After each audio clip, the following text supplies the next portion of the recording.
Добрый день. Good afternoon. So we start our session. Today, our topic is very interesting, and our guests are great. Jim Venturi, founder, principal designer, ReThink Studio, and Daniel Roche, the editor of the ReThinkNYC. So we're going to discuss startups today. ReThink Studio is a startup dealing with transport. And I would like to give the floor to Jim so that he could share his company. ReThink Studio. My name is. Да ладно. Как хочешь. Can you hear me? You have to press the button. Yeah. Hello, everyone. My name is Daniel, and I'm an editor with ReThink Studio, and I'm going to give a brief introduction to Jim's presentation today, a project called The Bigger Apple, which is a strategic plan for the future of New York. So prior to working at ReThink, I had the privilege of living in Moscow for 2 years as a student at the Strelk Institute. And what I was incredibly impressed by while studying here was the level of systemic thinking that urbanists and architects are educated with. I was fascinated by the idea that urbanists and architects could address problems beyond building design, thinking systemically and create new systems for the improvement of quality of life on the city scale, on the regional scale, and even the country scale. So ReThink Studio is very interesting because ReThink uses a very similar systemic multi-scale approach, similar to the one that I learned in Moscow. ReThink Studio works across a variety of disciplines ranging in transportation design, urban design, and even public policy. But the challenge with using this approach, which I just mentioned in New York, however, is the absence of a single governmental actor for regional planning. The greater New York region, which we'll describe shortly, has multiple states. We'll talk about New York and New Jersey, multiple political bodies, multiple transportation agencies, and economic development agencies that quite often aren't working in sync with one another, which makes large-scale holistic planning quite difficult. So Jim's presentation today will touch upon the challenges to working in this context and how they can be overcome. Prior to ReThink, Jim Venturi worked in information technology, making his background rather unique to large-scale planning. The company he founded prior to ReThink helped other companies plan and execute large-scale information technology migrations that involved working with disparate systems to produce elegant solutions to often very complex problems. He brings this expertise to the urban and regional scale with ReThink Studio. So with that being said, please welcome Jim Venturi. Thank you very much. Can everyone hear me? Is this good? How many people here speak English? Okay, fluently, okay. And I guess we have the video as well. Okay. Excuse me, I just have my notes for the first bit. So this project was originally started 5 years ago at an event called Pachakacha.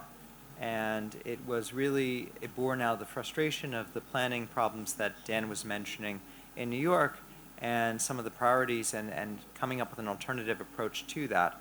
And it received a very warm welcome, and I was grateful, and it led to a New York Times article. And from there we grew ReThink Studio that did more of a deep dive into these issues. And this plan is basically the creation of the embryonic element that began at that point in time. As Dan said, my IT background as well as lifelong exposure to urban planning and architecture is a really critical part of that. And the plan is very much a work in progress, although it's nearly finished after this period. So it's the first time that we're presenting this in a large scale to a large scale audience. So if there's any problems, please forgive me with it. I'd like to start here. Let's see. with a video that explains basically the foundational elements of the plan, which we call Run the Regional Unified Network, and then go on from there to explain how it's possible and the larger implications of it and such, and think about it in that way, in that context. Let's see. Can someone click the thing to make it start? I don't know if that's within my realm. Let's see. Yeah. Oh, no. Can someone start the video? There's an animation. Yeah. Hit. We need technical help. The animation.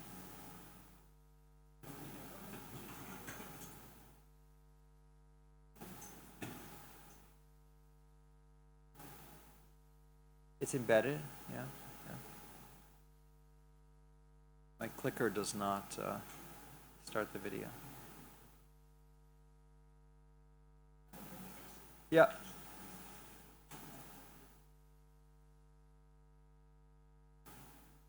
Dan, can you help? Sure. Yeah.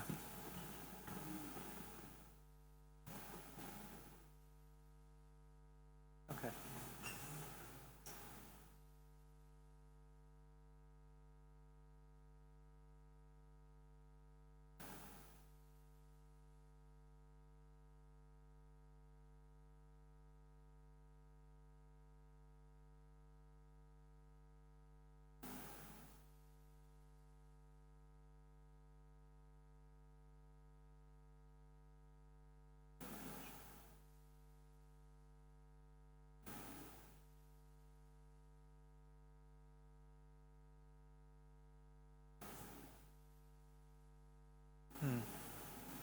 Is that working? Okay. Oh well. Okay. Yeah. Okay. So maybe we can show it later. Can you try to Yeah. get it later? Yeah. Okay. So maybe you can go over and get the laptop out and I can plug that in. Yeah. So yeah. Okay. Great.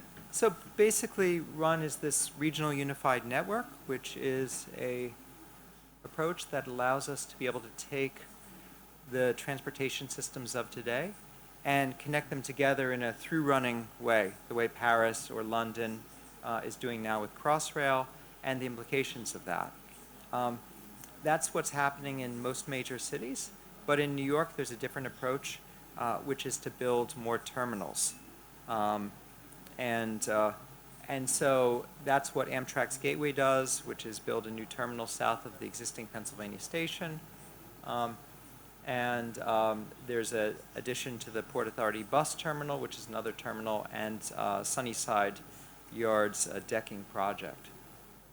None of these projects actually solve the problems that matter in the city to people, which is the extreme overcrowding on the subway network, the cost of affordable housing, and the limited space of office districts. So these all relate to each other in relation to the recent repopularization of New York as a place to be, and with it, the popularity of New York with tech companies that their primary interest is in finding talented people in a large quantity in that area.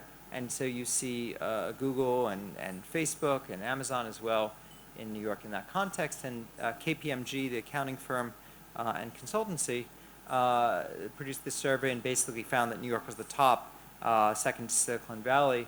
And our view is that when you deal with the actual capacity issues of New York, it actually can rival Silicon Valley and even expand beyond, because capacity is the limiting constraint.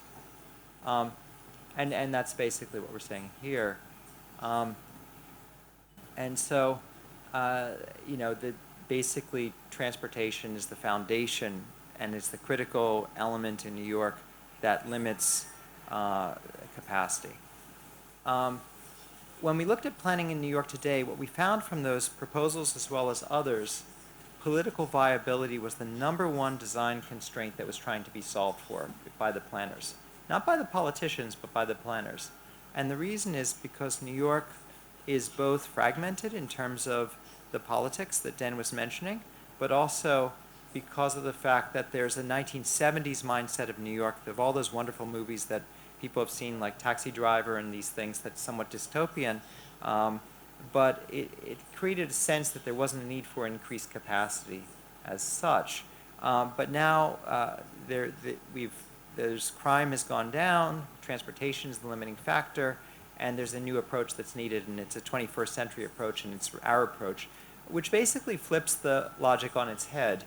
Our view is that in the context of today, the overall societal benefits has to be the #1 factor that matters.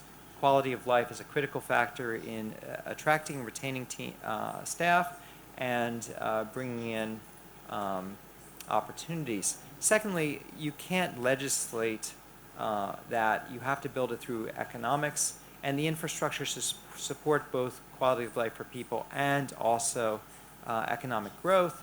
And from there, when you have a coherent plan, the political viability basically takes care of itself through good selling and creating a good approach. New York really grew out of Manhattan Island and its growth into the unified 5 boroughs of New York.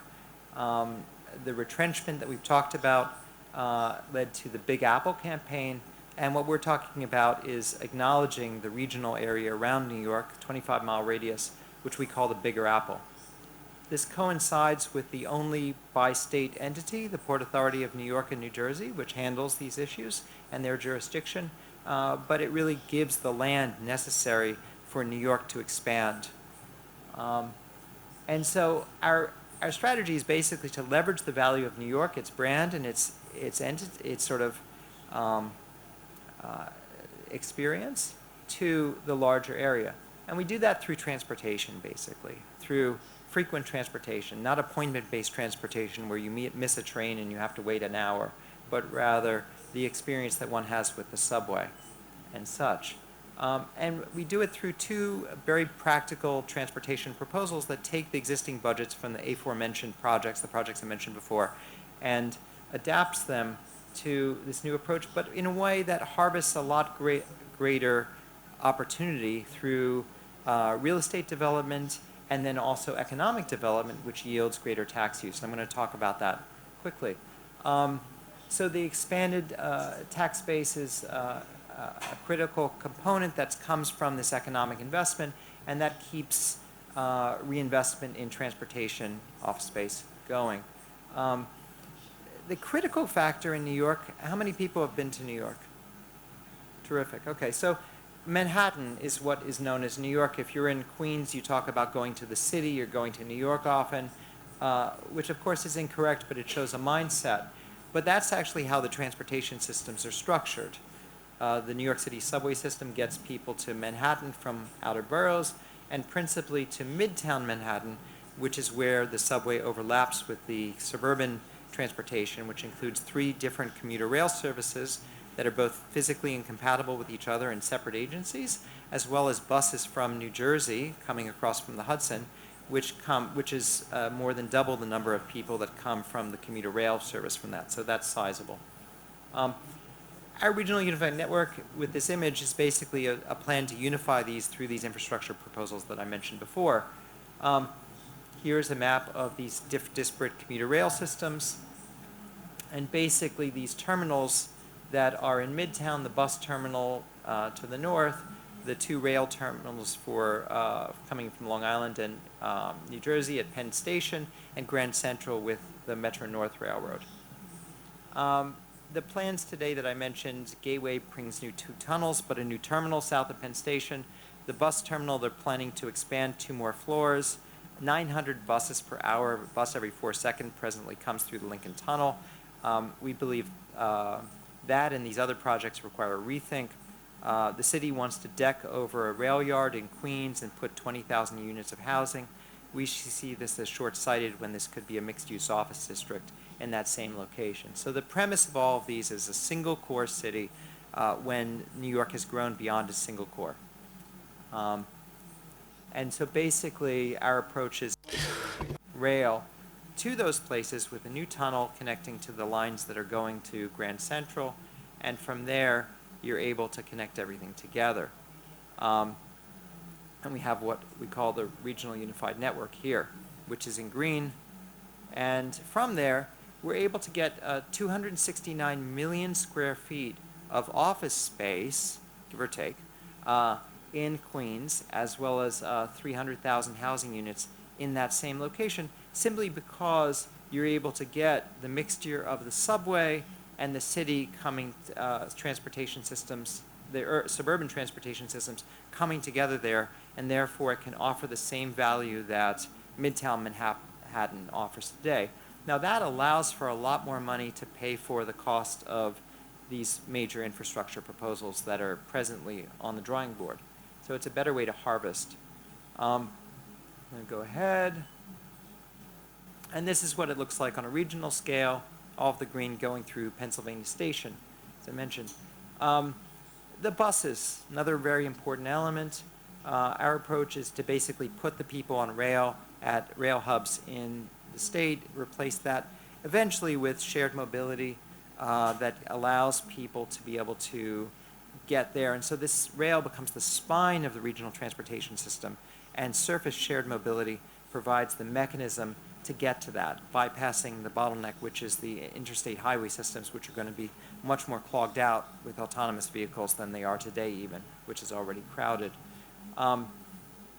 Again, this is very expensive because construction in New York is expensive.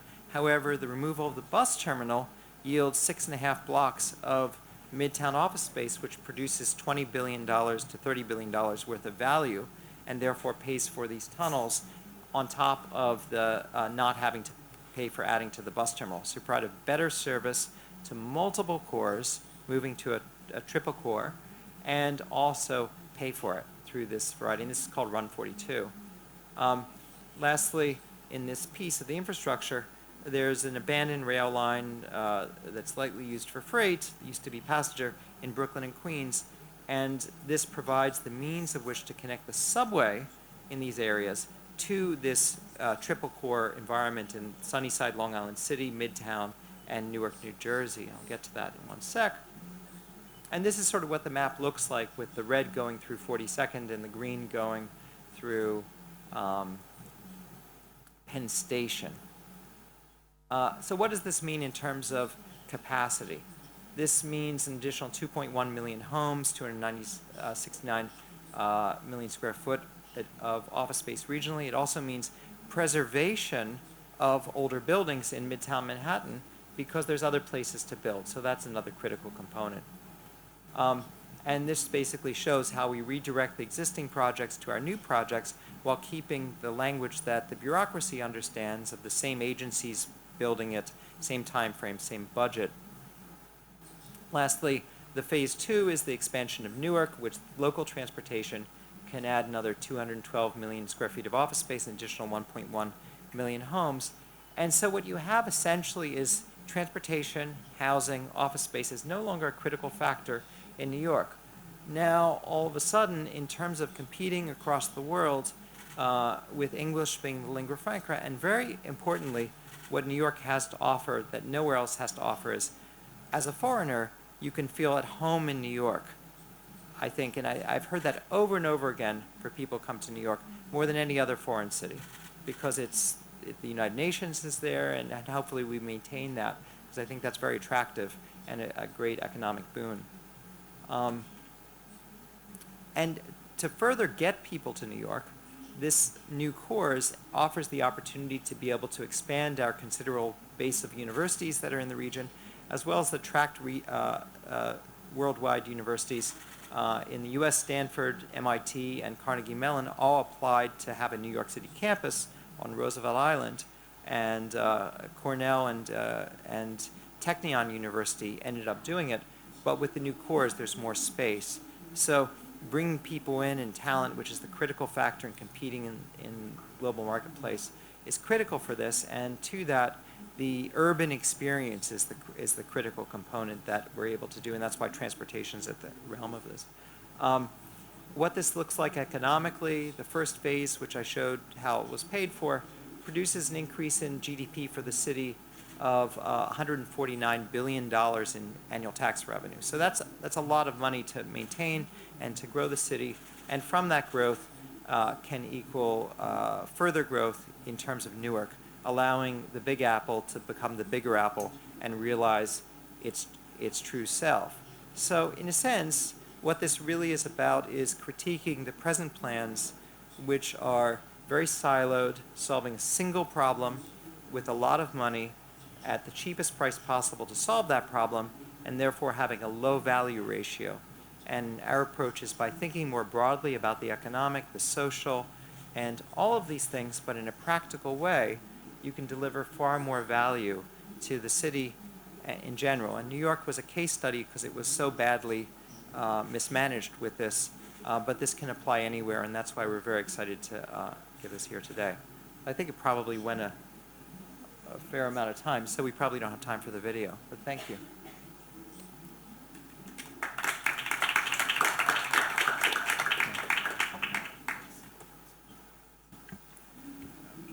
Спасибо большое, Джим. Вы очень... Jim, many thanks. Your story was very convincing on how the transportation strategy, the transportation system of New York may look like. I have a question to you. This is a big project which implies a big number of stakeholders. Is it possible? What's the strategy of your company and how do you plan to deploy the system?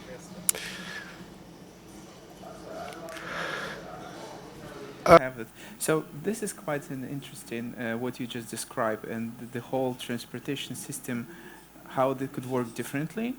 So how are you going to achieve this? It looks like it would involve a lot of different stakeholders to work together. So what are your strategy?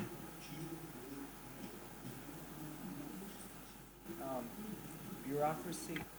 Money trumps bureaucracy. Very simple principle. Systems thinker Russell Ackoff had said that, but that was our strategy the whole time. We have two elements that we have. We have a consulting firm that thinks about this, and we have a budding nonprofit called the Bigger Apple that looks to move this forward, because as much as this is ingrained, there's a lot of people frustrated with this, and we've had business leaders in a variety of fields, public policy people, and we have a budding organization that we're working on building to move this forward. And there's a lot of elected officials that want this to happen and such. The basic problems are the existing structures of today. People in the transportation organizations are broadly sympathetic. The idea of doing through running is something that's not controversial. Our approach reuses the existing infrastructure more than anyone else, and is also creates greater value more than anyone else. I think where we offer something different is by thinking about these different issues of the economic opportunity, how to maximize that, and thinking about that entrepreneurially. We bring something to the conversation. There's another element that's been successful so far. An early project that we proposed was to close a prison called Rikers Island. Largest jail, 15,000 people. The largest facility in the EU is 3,000 people on an island right next to LaGuardia Airport. We proposed closing it and expanding the airport and using the expansion of the airport to pay for it. We were told the city just put $1 billion into a new jail there. It's impossible. Within a year and a half, after our rendering showing the airport expanding and leading the conversation, the city's doing just that. They're closing the prison. They're distributing the prisoners to local jails, and they are also using the study is the primary purpose for the expansion is to expand the airport. So I think that thought leadership can happen by stimulating the conversation.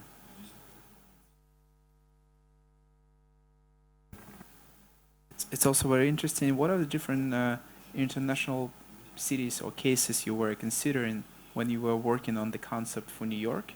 So what do you think are the different cities doing right, and which one in terms of them going from from center and suburb sort of concept to polycentric concept? I think Paris is probably the first model that we looked at. They pioneered through running with the RER. They have the sort of single fare zone in the city of Paris, and also a strong preservation policy as such.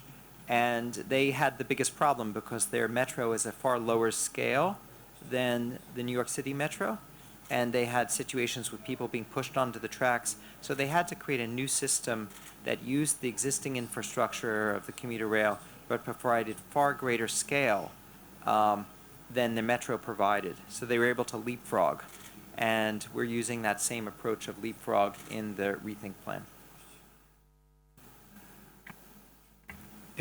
So what do you think such big changes in the city that you're proposing, is it possible right now with the cities which are such a big, there are so many stakeholders you need to, convince to build.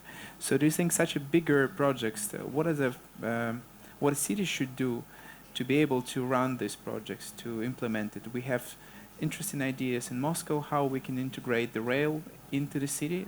That project that we're working right now is Moskovsky центральные диаметры.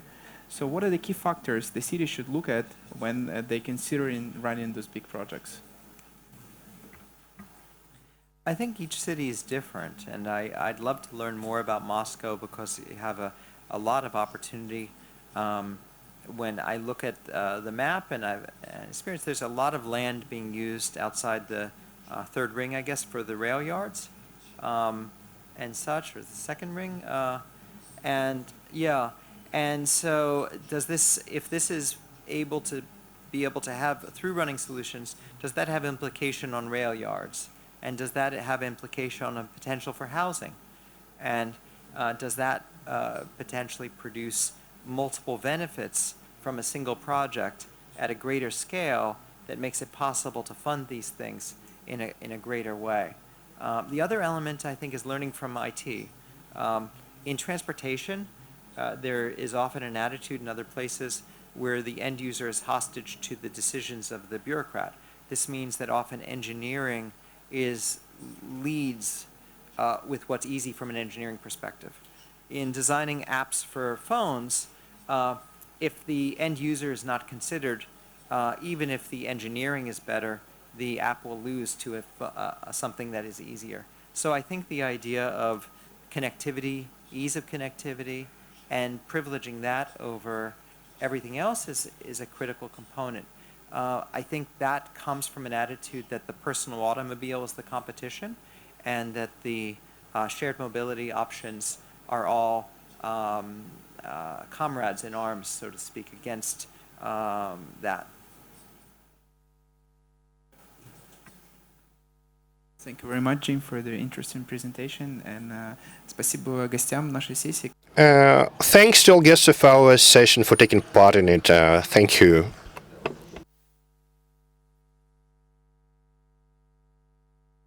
Sure.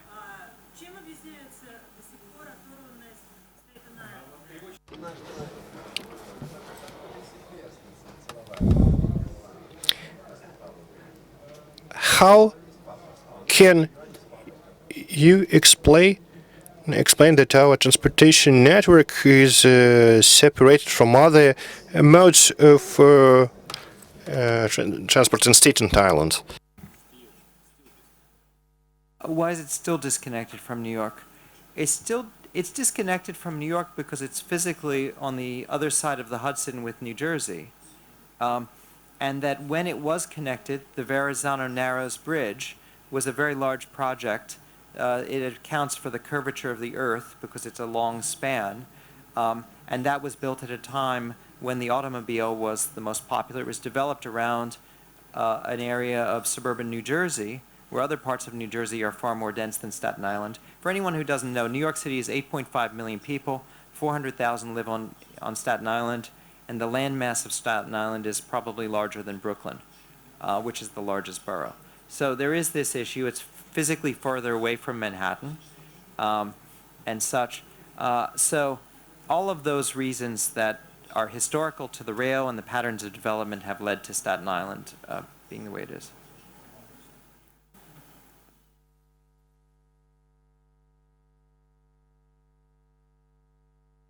I should mention that we have a website for our work, which is ReThinkNYC.org, which is our plan, and ReThink Studio is our studio. Thank you very, very much.